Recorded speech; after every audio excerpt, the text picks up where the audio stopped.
And so recently I was watching Avengers Endgame. The movie begins with this major tragedy, which affects the world but also affects the individual characters. And people react in different ways.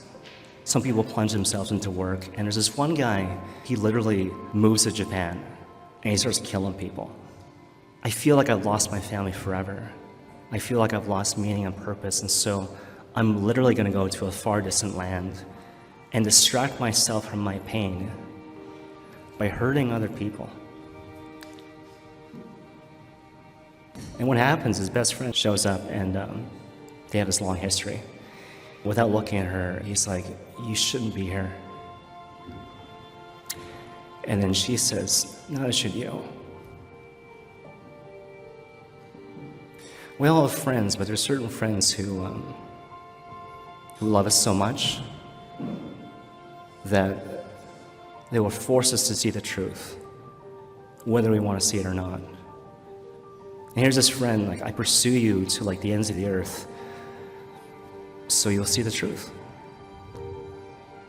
And so what she says to him is like, "Look, I think we found possibly a way to make things better." And he's like, "Don't." And she's like, "What?" He's like, "Don't give me hope."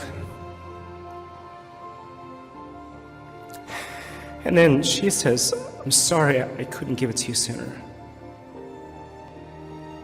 And she holds his hand, and they go on this great adventure.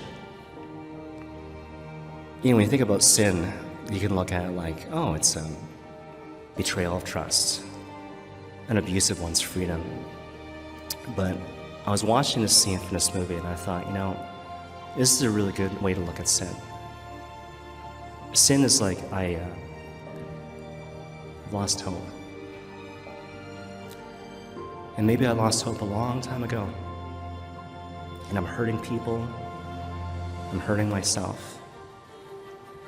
And this way of living, where I'm basically despondent, I'm so used to that, I don't even realize I'm hurting. For me, it's just the way I live my life. And I just want to tell you at the beginning of Lent, that God is real. And God is powerful. And don't lose hope. Lent has this amazing ability to change our hearts and make things new. Like, that's the whole thing, right? It's the thing which Christ alone can do. Light from darkness, life from death. And so maybe you begin this season and you're like, man, I don't know how I'm going to even begin to work my way out of the darkness.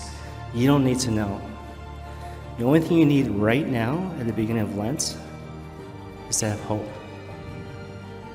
Somehow, in some way, the Lord will make all things new.